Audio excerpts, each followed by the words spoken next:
Good morning everyone. Bihar STT latest news.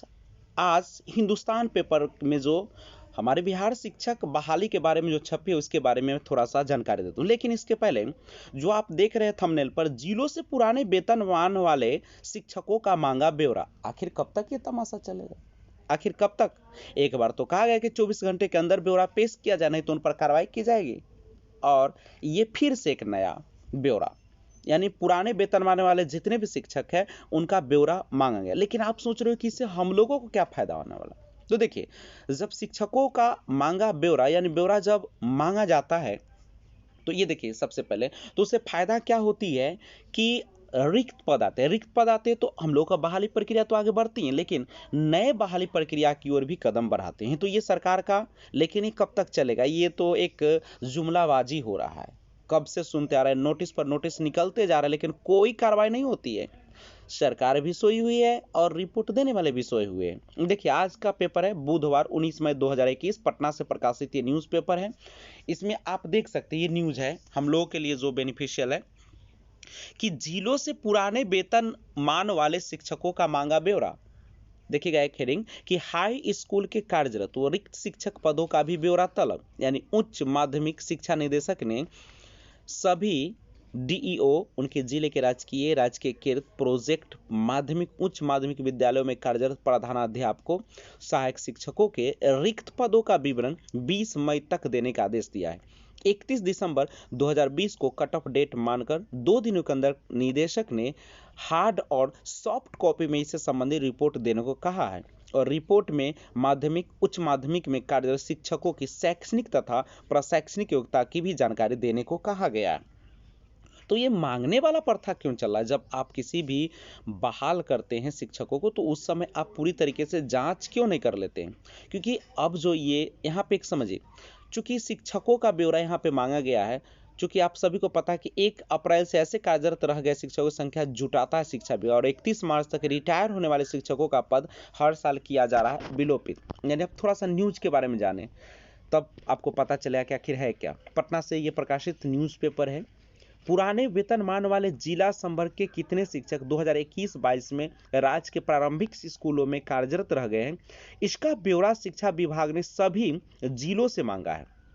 समझिएगा इस बात को कि राज्य के प्रारंभिक स्कूलों में कार्यरत रह गए 2021-22 में, यानी अभी तक जो भी कार्य कर रहे हैं उसमें से कितने ऐसे शिक्षक हैं जिनका या तो रिटायरमेंट हो गया या किसी कारण से वो अपना पद को त्याग दिए हैं। तो इनका ब्यौरा शिक्षा विभाग ने सभी जिलों से मांगा है। यह जानकारी पहले भी विभाग द्वारा मांगी गई थी।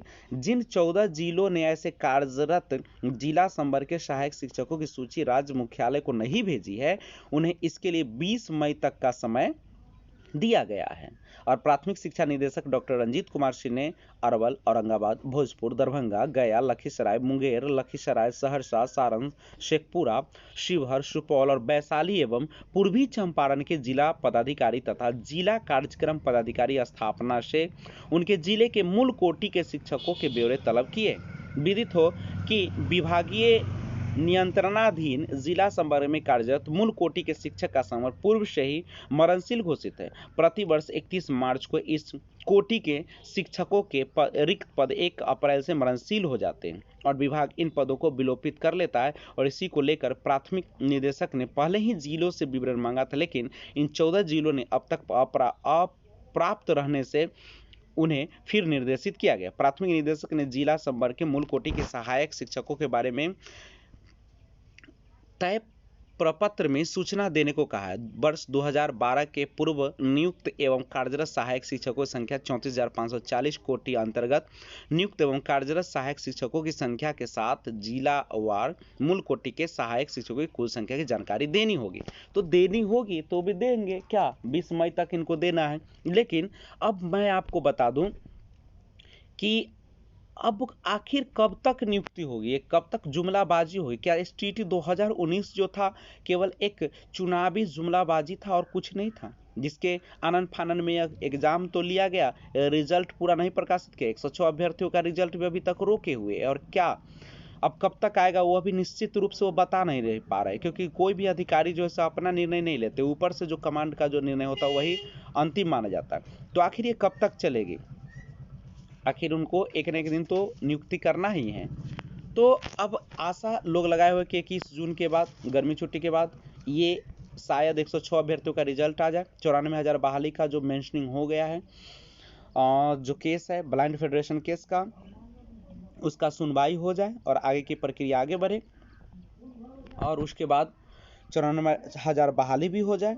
6 फेज का भी हाई स्कूल का हो जाए, ST का बहाली, और ये 7वां चरण जो कि एक पात्रता परीक्षा था जिसमें उतने ही अभ्यर्थी पास किए थे जितना सीट था, तो उनको भी बहाली किया जाए। तो अब बात है, हम लोग धैर्य भी बनाए तो कब तक बनाए। एक जोरदार महासंग्राम की शुरुआत होगी और ये करना होगा आप लोगों को ट्विटर कैंपेन के माध्यम से, जो चल भी रहा है। तो आप लोग लगातार ट्विटर कैंपेन के माध्यम से, विभिन्न डिजिटल मीडिया के माध्यम से करते रहिए। और आखिर कब तक नियुक्ति, तो जहां तक अब सवाल इसका आ रहा है, तो ये कोई निश्चित ही नहीं है, क्योंकि आखिर कब तक नियुक्ति, सरकार दिन पर दिन केवल रिपोर्ट पर रिपोर्ट मांगती रहती है, ब्यौरा मांगती रहती है।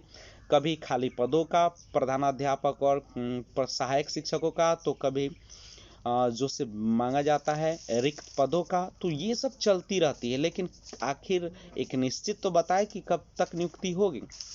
तो इन सभी चीज़ों के साथ मैं आज का यहीं पे समाचार को बंद करता हूं, और प्रतिदिन मैं आपके लिए समाचार लेकर आता रहूंगा। और अगर वीडियो अच्छा लगा तो लाइक कीजिएगा, और सब्सक्राइब आपको लोग नहीं करते हैं, बड़ी दुख की बात है। आप लोग सब्सक्राइब चैनल को जरूर कर दीजिएगा। तो मिलते हैं एक और ताज़ी खबर के साथ। Thanks for watching. जय हिंद, जय भारत, वंदे मातरम।